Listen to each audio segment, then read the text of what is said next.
lillah nahmaduhu wa nasta'inuhu wa nastaghfiruh wa na'udzu billahi min shururi anfusina wa min sayyiati a'malina. May yahdihillahu fala mudilla lahu wa may yudlil fala hadiya lahu.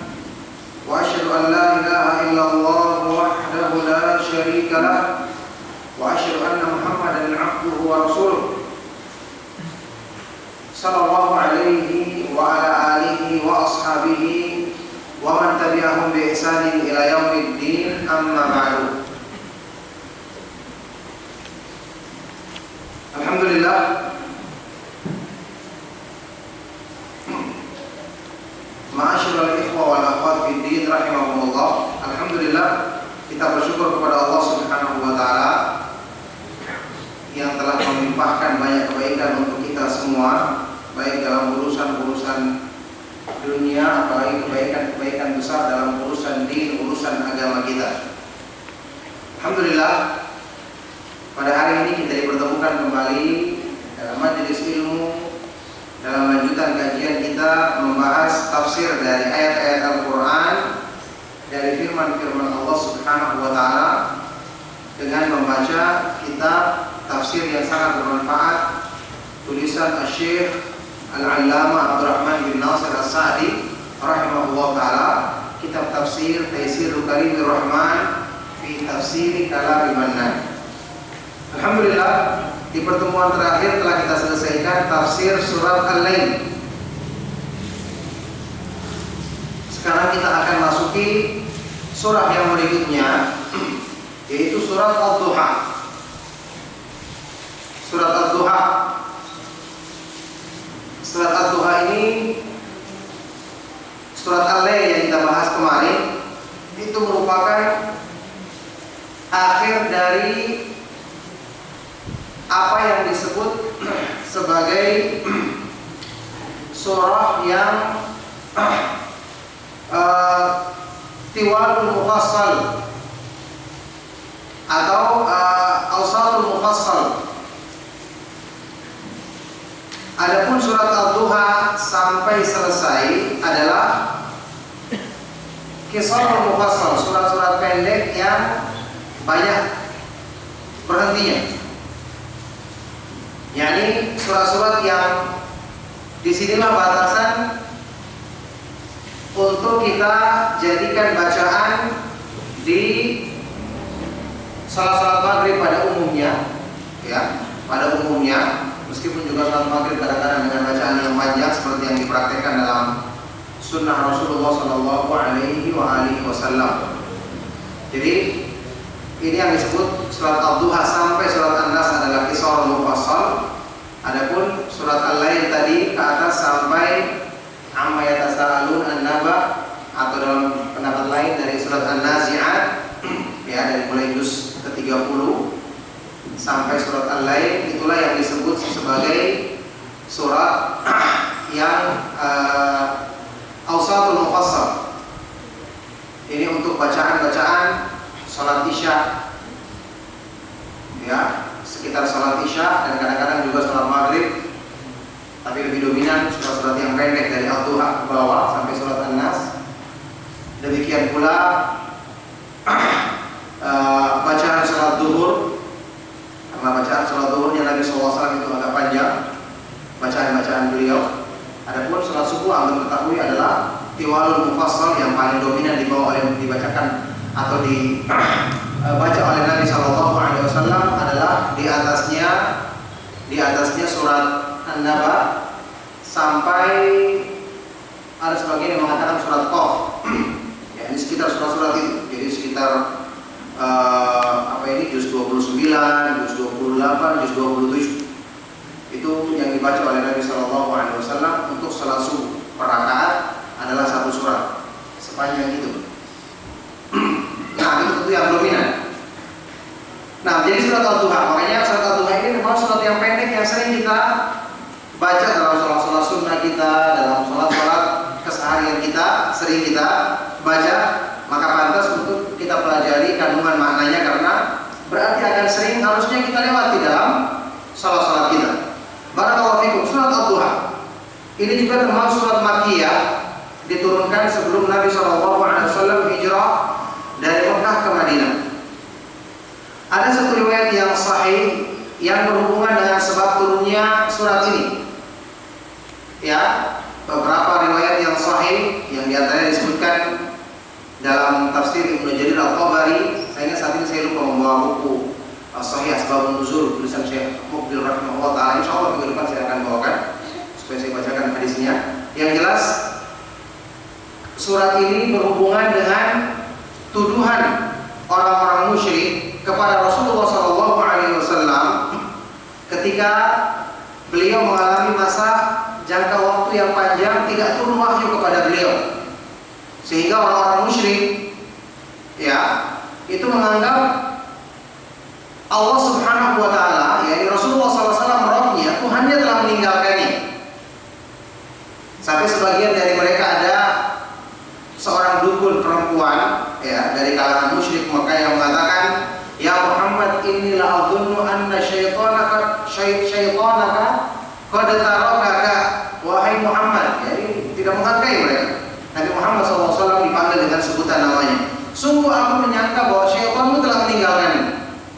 Maka Allah Subhanahu wa taala menghibur Nabi-Nya SAW dengan menurunkan surat ini bahwa Allah Subhanahu wa taala tidak pernah meninggalkan beliau SAW, bahkan Allah menghiburnya dengan keutamaan-keutamaan yang besar seperti yang disebutkan dalam surat ini.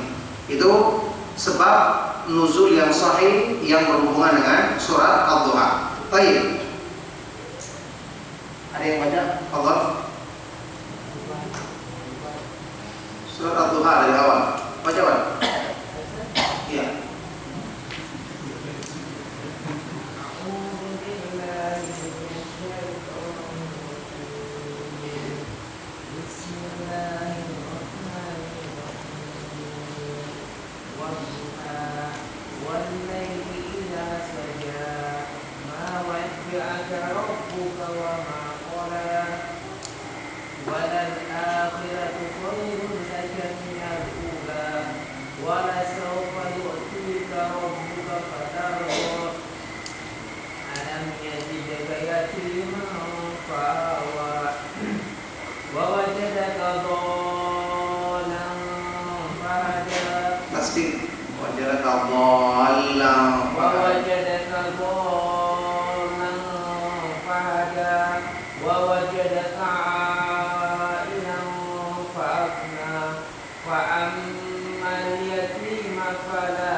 Barakallahu fikum. Antum sepakat nanti salat Isya jadi Isya ya, jadi imam ya. Ya, jadi ini sudah kesepakatan semua harus nanti. Jangan lagi pro-pro nanti.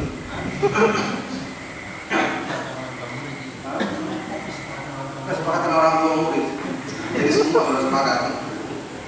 Murid-murid, orang tuanya juga sepakat ya. Barakallahu fikum. Surat Ad-Duha. Ya. Setelah basmalah, sudah kita bahas kemarin, basmalah itu adalah ayat Al-Quran. Dari pendapat yang terkuat, dia bukan merupakan bagian dari ayat yang dihitung dari setiap surat. Dia adalah ayat tersendiri.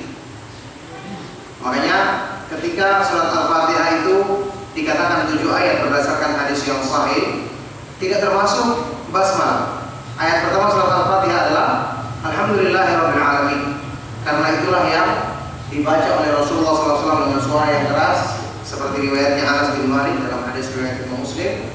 Ketika beliau salat di belakang Nabi SAW, Nabi mulai dengan Alhamdulillahirabbil alamin. Demikian pula Abu Bakar As-Siddiq, demikian pula Umar bin Khattab radhiyallahu taala anhuma. Jadi sebagaimana ini basmalah adalah ayat Al-Quran, tapi dia ayat tersendiri, tidak termasuk hitungan dari surat tersebut. Baik, wadduha, demi waktu duha. Demi waktu duha. Kapan waktu duha? Mulai dari matahari terbit tinggi setombak kurang lebih 15 menit setelah matahari terbit mulai masuk waktu duha sampai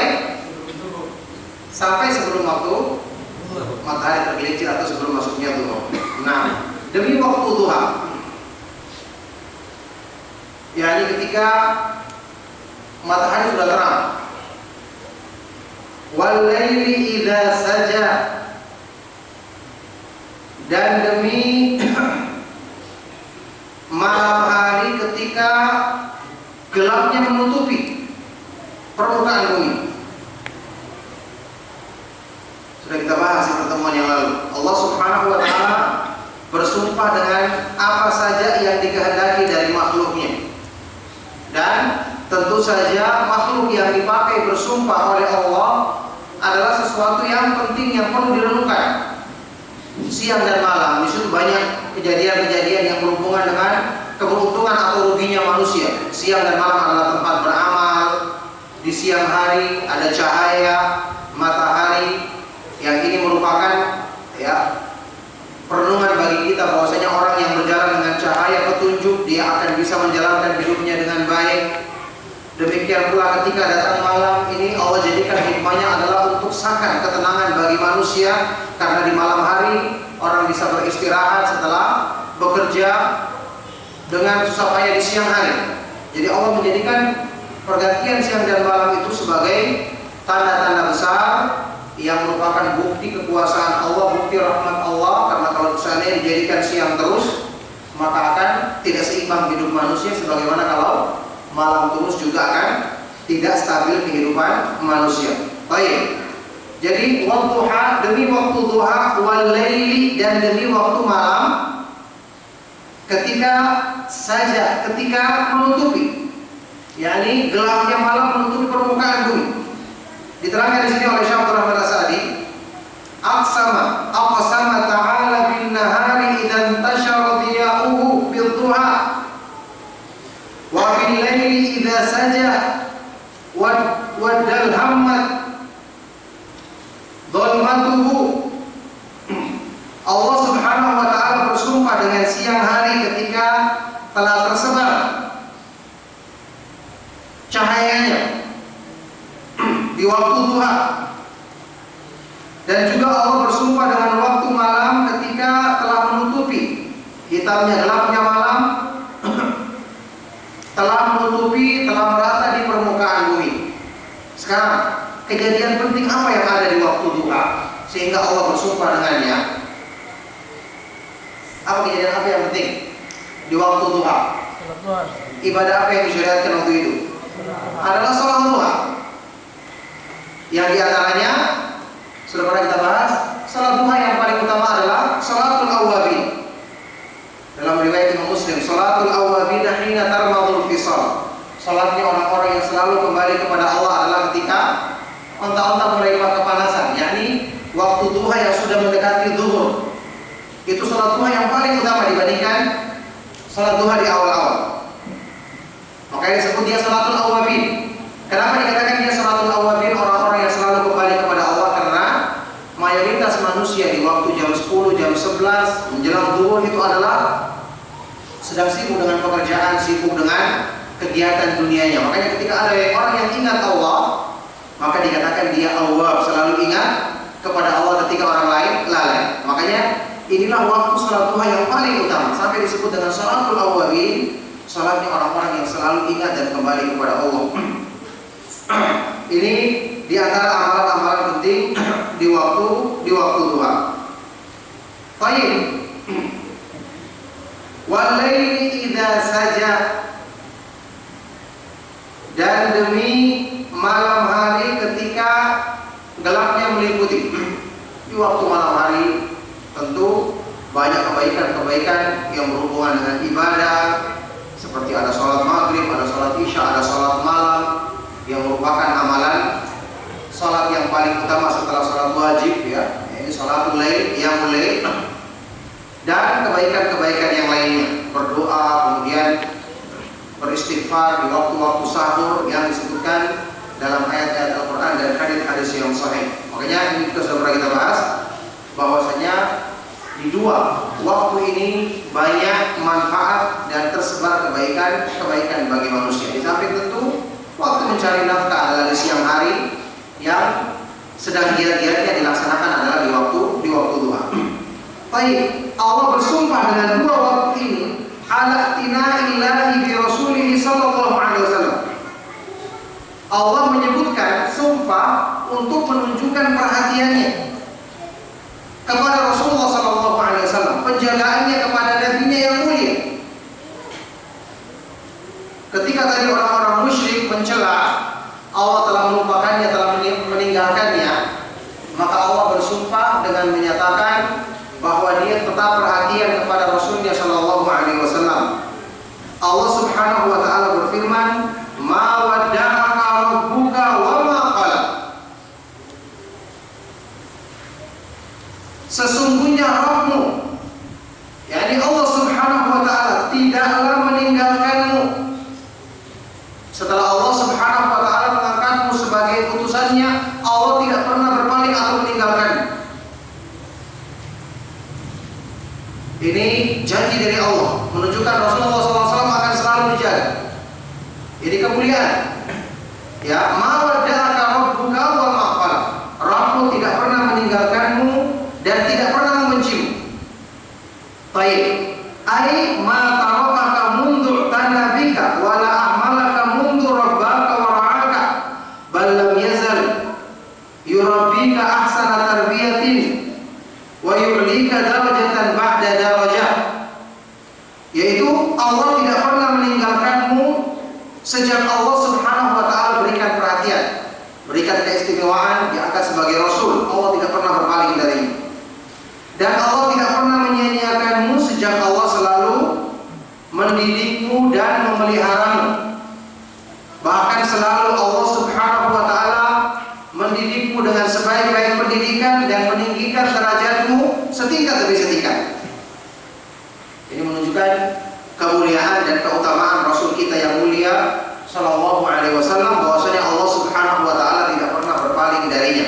Makanya yang seperti ini bagi orang-orang yang beriman tentu menjadi penghibur bahwa Allah Subhanahu Wa Taala senantiasa perhatian kepada hambanya selama mereka dekat dengan petunjuk Allah.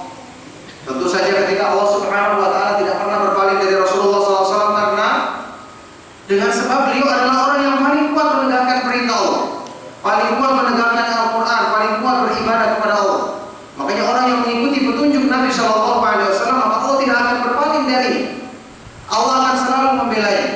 Innallaha yudafi'u 'anil ladzina amanu. Sesungguhnya Allah Subhanahu wa taala akan selalu membela dan menjaga orang-orang yang beriman. Ya, jadi Allah tidak akan berpaling selama seorang hamba itu dekat dengan petunjuk Allah, dekat dengan iman, maka penjagaan dari Allah Subhanahu wa taala akan selalu menyertainya. Dan siapa yang paling kuat dalam menegakkan iman, menegakkan petunjuk Allah? Tentu Rasulullah SAW. Maka tidak mungkin Allah berpaling dari beliau Sallallahu Alaihi Wasallam. Jadi bahkan Allah senantiasa selalu menjagamu dengan sebaik-baik penjagaan dan selalu meninggikan kedudukanmu setingkat demi setingkat, disempurnakan derajat beliau. Ini dalam urusan di dunia, apalagi di akhirat nanti. Wa ma qala, apa arti wa ma qala? Ai wa ma qalaka wa ma qalaka Allah, ai ma abghadaka mundu ahabbaka. Allah tidak pernah membencimu sejak Allah mencintaimu. Fa inna nafyal dhiddi dalilun ala thubuti dhiddihi wa nafyul mahdhu la yakunu madhan illa idza tadammana thubuta kamal. Ya, ketika dikatakan Allah tidak membencimu, berarti Allah mencintaimu. Allah mencintai Rasulnya Sallallahu Alaihi Wasallam, dan ini cukup merupakan kemuliaan besar. Karena penafian semata-mata tanpa ada penetapan kebalikan yang sempurna, ini tidak menunjukkan pujian. Sementara ayat ini turunnya dalam bentuk pujian. Ini sudah kita bahas dalam kaidah waktu kita memahami makna penafian sifat-sifat celaan, sifat-sifat kekurangan yang dinafikan oleh Allah dari dirinya. Ini menunjukkan adanya konsekuensi penetapan kebalikan sifat yang sempurna. Penetapan kebalikan sifat yang sempurna. Misalnya Allah berfirman, la ta'khudhuhu sinatu wa la naum. Allah tidak dipengaruhi oleh ngantuk ataupun tidur. Menunjukkan apa? Allah itu sempurna hidupnya, tidak butuh tidur tidak butuh ngantuk. Kalau manusia kurang hidupnya, kalau tidak tidur dia capek. Karena hidupnya tidak sempurna. Sementara Allah Subhanahu wa taala Al-Hayyu, sempurna hidupnya. Al-Qayyum, sempurna kemahategakannya. Makanya dia tidak butuh tidur dan tidak dipengaruhi oleh rasa ngantuk. Ini caranya kita menetapkan sifat Allah yang Allah ketika menafikan sesuatu, meniadakan sesuatu, berarti kita menetapkan kebalikannya secara sempurna. Dan semua berlaku untuk hal-hal yang lain. Lam yalid wa lam yulad. Allah tidak beranak dan tidak diperanakan. Apa tujuannya? Untuk kita menetapkan bahwa Allah itu maha kaya pada zatnya, tidak butuh kepada selainnya. Beda sama makhluk. Kalau dia tidak ada pasangannya, atau tidak ada suami, atau tidak ada istrinya, atau tidak ada anaknya, dikatakan kurang. Kenapa? Karena makhluk itu asalnya dia lemah, tidak bisa berdiri sendiri. Dia akan sempurna dengan bergabung dengan yang lain. Beda kalau Allah Subhanahu wa taala, karena dia Maha Esa, Maha Tunggal, Maha Kuasa, Al-Ghani, Maha Kaya pada zatnya, maka dia tidak butuh kepada selain. Ini contoh. Makanya di sini ketika dikatakan Allah tidak membenci, berarti Allah mencintaimu. Mencintai Nabi-Nya sallallahu alaihi wasallam. Nah, inilah keadaan Rasulullah sallallahu alaihi wasallam yang dipuji demikian tinggi oleh Allah Subhanahu wa taala dalam ayat ini. Kata Syekh Abdul Rahman As-Sa'di, "Fahadhihi halur Rasul sallallahu alaihi wasallam al-madiyatu wal hadiratu al-madiyatu wal hadiratu akmalu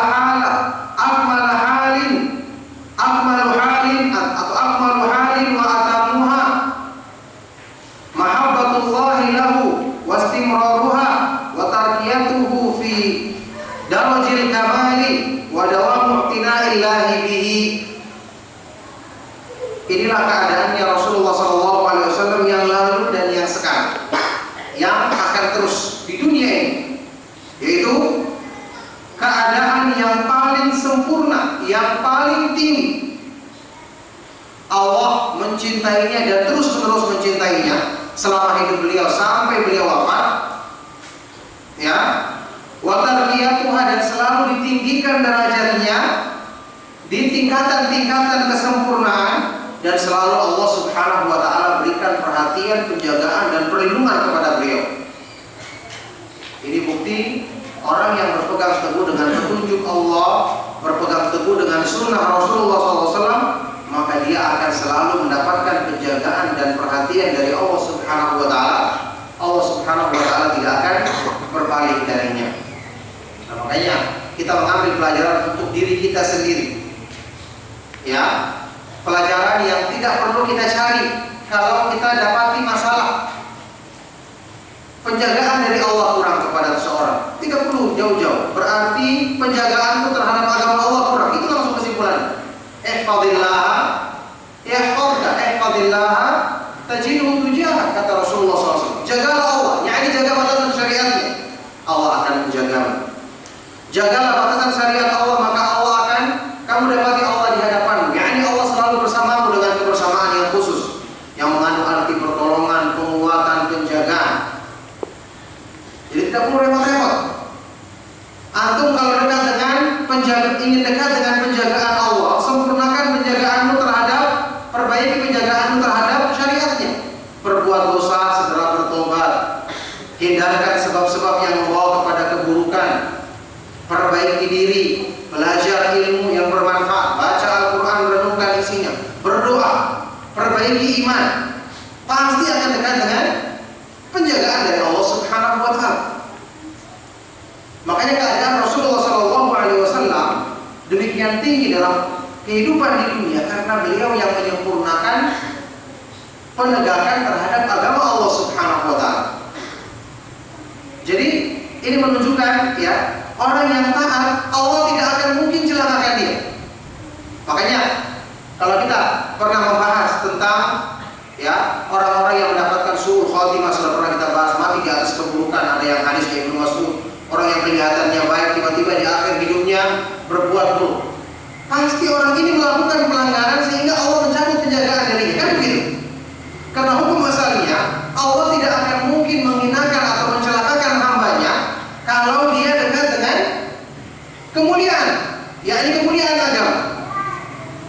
dia selalu berdoa kepada Allah sungguh-sungguh, kalau dia dekat dengan petunjuk Allah, selalu belajar, berdoa, membaca Al-Quran dengan benar, mengamalkan agama, subhanallah, dari sisi mana Allah akan menyia-nyiakan diri? Tidak mungkin. Allah itu kasih sayangnya sempurna. Orang yang berbuat dosa saja Allah berikan ampunan. Orang yang sering melanggar saja seperti kita masih diberikan hidayah juga, masih diberikan sebab untuk ingat dan kembali kepadanya. Apalagi orang yang selalu berpegang teguh dengan agama. Tidak mungkin Allah kan sia-siakan dia. Ini satu hal yang harus kita kuatkan keyakinan tersebut dalam diri kita, bahwasanya Allah Subhanahu wa taala akan memberikan perhatian kepada kita sesuai dengan bagaimana kita memperhatikan agama ini. Makanya dalam semua keadaan, setiap ada masalah, solusinya adalah kembali kepada din. Belajar agama mesti ada yang perlu diperbaiki, bertobat kembali kepada Allah, perbaiki pemahaman kita. Maka Allah Subhanahu wa taala akan memperbaiki diri kita. Inilah faedah yang kita dapatkan dari penjagaan Allah terhadap Rasulnya yang mulia, karena beliaulah orang yang sempurna dalam menegakkan agama Allah Subhanahu wa taala dibandingkan manusia yang lain. Baik. Wa amma haluhul mustaqbalah, adapun keadaan Nabi sallallahu alaihi, itu keadaannya beliau di dunia. Adapun keadaan Nabi sallallahu alaihi wasallam di akhirat, di masa yang akan datang di akhirat nanti. Faqala, Allah Subhanahu wa taala berfirman, walal akhiratu khairul laka minal ula, dan sungguh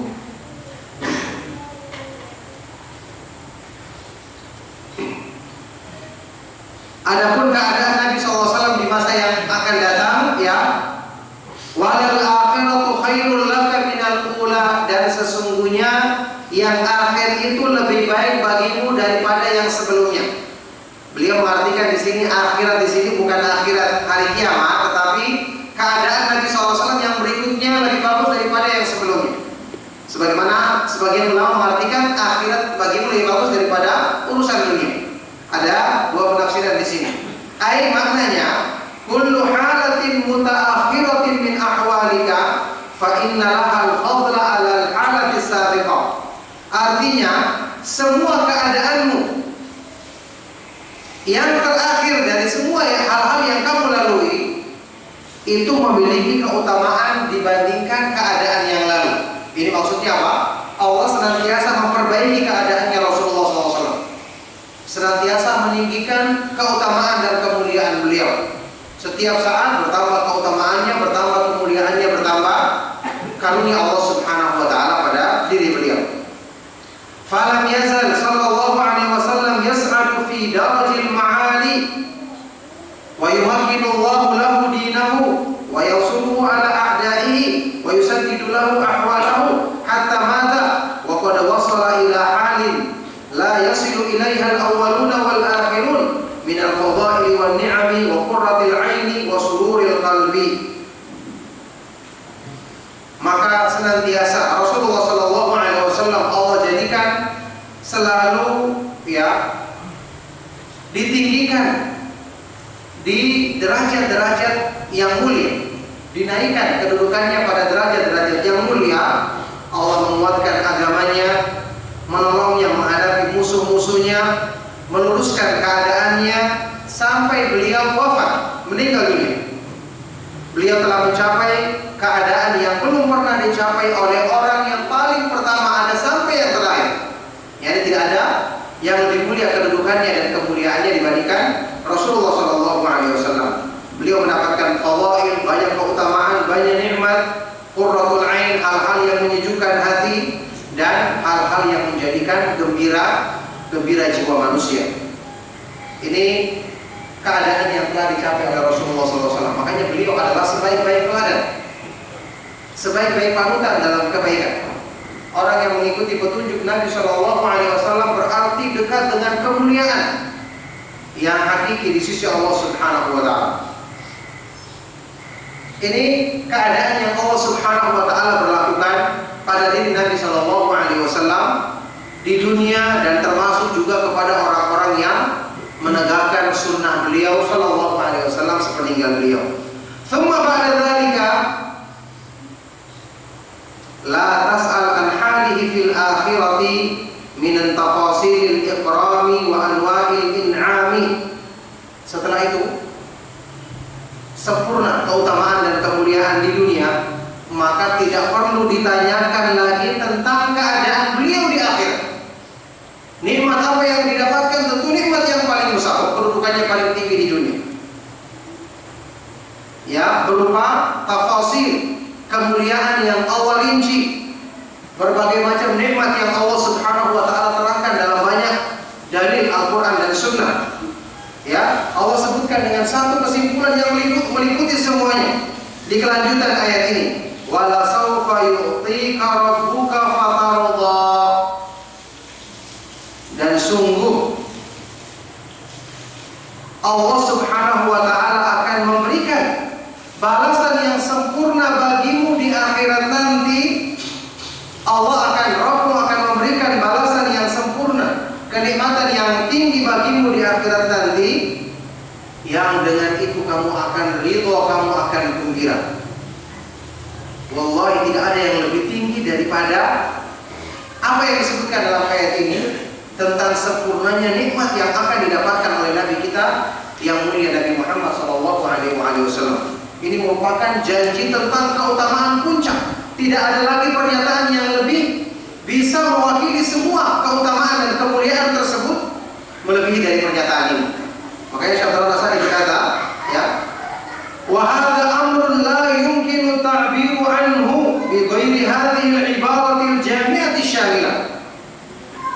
Wa hadza amrun, ini adalah perkara yang tidak mungkin bisa diungkapkan lagi dengan selain pernyataan yang benar-benar jami'ah, pernyataan yang lengkap dan menyeluruhi, kalimat yang diucapkan dengan satu tapi berisi janji dari semua keutamaan yang akan menjadikan Rasulullah SAW ridho, gembira, puas dengan pemberian yang Allah Subhanahu wa taala akan berikan kepada beliau SAW di akhirat nanti.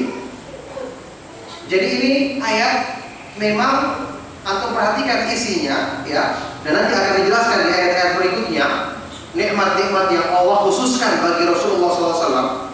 Memang isinya ayat ini dari awal sampai akhir itu adalah penjelasan tentang bagaimana Allah memberikan perhatian kepada Nabi-Nya SAW. Bagaimana Allah Subhanahu wa taala tidak akan mungkin mengecewakan orang yang benar-benar mengikuti petunjuknya.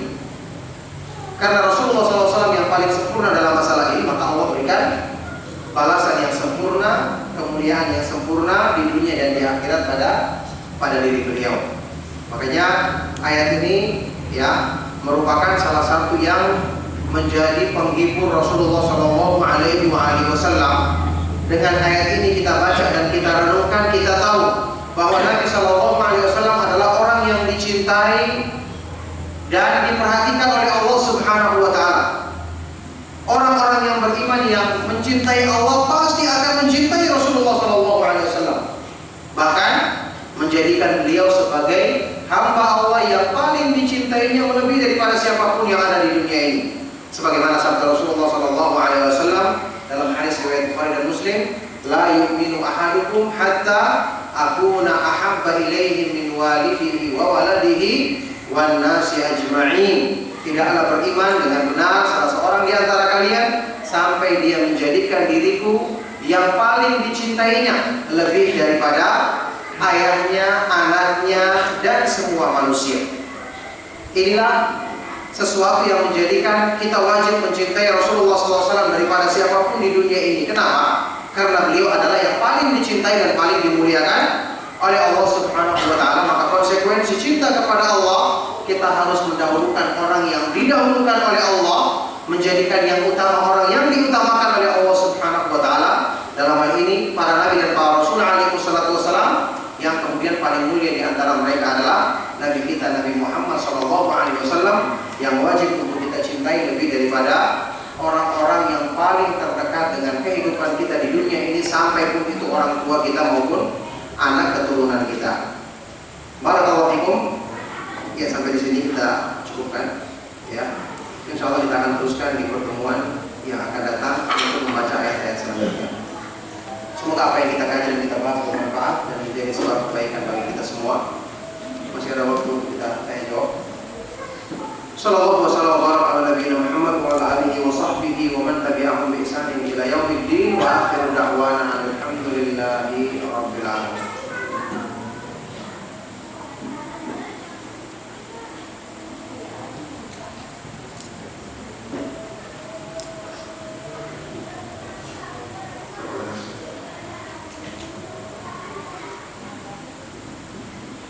Ada pertanyaan, Bapak silakan.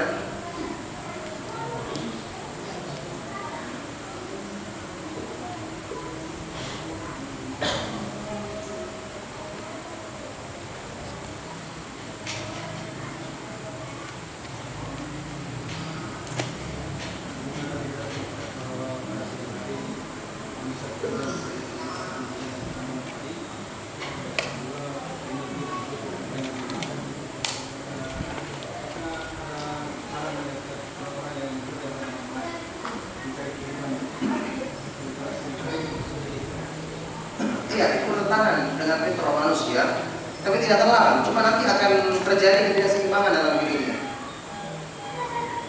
Ya, seperti yang disebutkan di awal ayat yang kita baca di awal kita tafsir ini di surat An-Naba, ya. Apa? Waja'alna an-nahara ma'asya, waja'alna al-laila libasa, waja'alna an-nahara ma'asya. Kami jadikan malam hari itu sebagai libas, pakaian, yakni istirahat. Kemudian disebut dalam ayat lain sakan, ya, tempat kita menenangkan diri. Adapun nahar ma'asya, tempat tersebar untuk mencari kehidupan. Maka ini hukum asalnya. Pekerjaan yang baik itu yang sesuai dengan fitrah dan keadaan manusia adalah di siang hari yang maksimal dilakukan. Adapun di siang hari, di malam hari adalah waktu istirahat. Jadi tidak ada larangannya, tetapi dominannya ini akan kalau terus-menerus dilakukan. Ya, kalau sekali-kali tidak mengapa, kalau terus-menerus dilakukan itu akan menjadikan sesuatu yang tidak seimbang dalam kehidupan manusia. Makanya kenapa dilarang as-samar, ya, bercakap-cakap di malam hari, apalagi sampai dalam urusan-urusan yang tidak penting, urusan-urusan yang tidak merupakan perkara-perkara yang bersifat darurat atau penting, itu dilarang, ya. Nah, barakallahu fikum.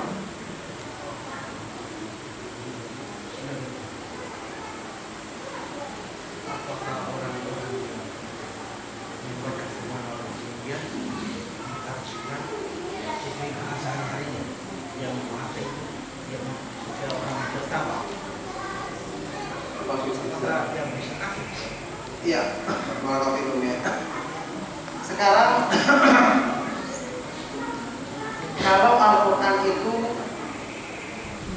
misalnya diartikan dalam bahasa kita dengan arti yang sebenarnya, atau ayat tersebut memang meliputi makna tersebut, cuma mungkin hal tersebut lucu di kalangan sebagian manusia, maka itu tidak mengapa, tidak salah. Ya, misalnya ayat ini memang menunjukkan makna tersebut. Ketika ayat misalnya menegur sesuatu, kita langsung katakan, contohnya nih, seperti orang-orang yang selalu berbuat seperti ini, kita langsung ketawa karena itu lucu misalnya. Itu benar, karena memang ayat tersebut menunjukkan makna demikian. Tetapi kalau arti tersebut diseret-seret, kemudian dipaksa-paksakan dengan makna tadi, apalagi diselewengkan artinya, ya, supaya membuat orang lucu. Nah, ini termasuk istihza bi ayatillah, memperolok-olok ayat Allah yang sudah kita tahu hukumnya kufur. Ada sebagian orang yang ini bukan dia terjemahkan dengan benar, tapi dia bawa kalimat atau bunyi dari satu ayat kepada sesuatu yang sama dengan bahasa di masyarakat. Itu sering kita dengarkan. Ini kufur yang seperti na'udzubillah min dzalik. Ya, beberapa ayat Al-Quran diselewengkan seperti itu maknanya. Maka ini tidak diperbolehkan sama sekali. Ini merupakan pelanggaran terhadap ayat-ayat Al-Quran, pelanggaran terhadap firman-firman Allah, memperolok-olokkan ayat-ayat Al-Quran, memperolok-olokkan syariat, apalagi firman Allah yang mulia ini hukumnya seperti dalam Al-Quran disebutkan qul abillahi wa ayatihi wa rasulihi kuntum tastahzi'un la ta'tadiru qad kafartum ba'da imanikum. Katakanlah apakah terhadap Allah, ayat-ayatnya dan terhadap Rasulnya kalian berani memperolok-olok? Janganlah kalian minta maaf, sungguh kalian telah kufur setelah beriman. Ini firman Allah dalam surat At-Taubah. Nah, para kawan. Ini hitungan surat rakaat, surat bangsa. Apakah dia seperti sholat malam itu atau hitungan sholat telah rakaatnya berapa rakaat? Sholat Tuhan ya. Apa seperti sholat lain 11 rakaat itu atau bisa hanya witirnya saja 21 atau langsung 3? Kalau sholat duha ini berapa rakaat? Iya, barakallahu. Salat duha sudah kita pernah bahas waktu kita mengkaji kitab Bulughul Maram dengan syarah dari Syekh Abdullah Al-Bassam dan Al-Qawdil Al-Ahkam. Pendapat yang terkuat, salat duha itu disyariatkan setiap hari. Ya, disyariatkan setiap hari dikerjakan berdasarkan dalil-dalil yang sahih, dan lebih utama lagi bagi orang yang mungkin tidak terbiasa sholat malam, lebih bagus untuk dia perbanyak sholat duhanya. Ya, maka adapun kalau dia perbanyak duhanya maka itu lebih utama lagi tentu saja. Baik. Pensyariatan sholat duha berapa rakaat yang disebutkan dalam beberapa hadis yang sahih. Tentu sholat duha ini genap ya, karena tidak ada sholat witir di siang hari, yang ada cuma di malam hari. Jadi yang disebutkan dalam beberapa hadis yang sahih itu sholat duha dilakukan oleh Nabi SAW pernah 8 rakaat. Tentu berdasarkan keumuman hadis yang sahih juga bisa dilakukan 2 rakaat, 2 rakaat, bisa 2 rakaat, jadi bisa 4 rakaat, bisa 6 rakaat, bisa 8 rakaat. Pernah kata Aisyah radhiyallahu taala anha dalam hadis riwayat Imam Muslim, Rasulullah SAW melaksanakan salat di waktu duha 12 rakaat. Beliau sebutkan alasannya karena beliau tidak bisa melaksanakan salat malam karena ada udzur, sakit atau kecapean misalnya, atau ada udzur lain, maka beliau menggantinya dengan melaksanakan menggenapkan. Beliau melaksanakan 11 rakaat di malam hari, maka diganti dengan genap karena salat siang harus genap, dengan ditambah atau 1 rakaat menjadi 12 rakaat. Jadi kalau kita laksanakan misalnya 2 atau 4 rakaat atau 6 rakaat, 8 rakaat, maka ini mencukupi. Kalau kita tidak melaksanakan sholat di malam hari karena ada udzur seperti yang dikatakan Aisyah tadi, maka apa yang terbiasa kita laksanakan di malam hari kita tambah 1 rakaat menjadi genap di siang hari.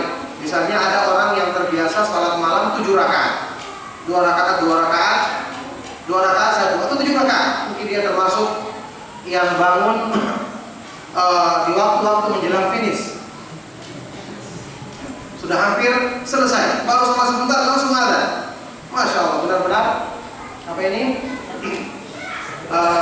sangat-sangat terakhir, kloter terakhir.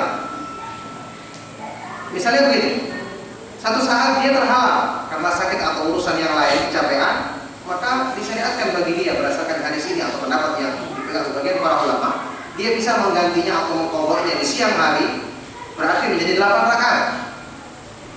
Jadi 8 rakaat itu diperbolehkan. Atau dia mau menetapi salat duha misalnya setiap hari dilaksanakan 4 rakaat, baik, 2 rakaat juga diperbolehkan. Ya, itulah yang kita ketahui yang disebutkan dalam hadis-hadis yang sahih dari Rasulullah SAW dan yang selalu beliau lakukan. Nah,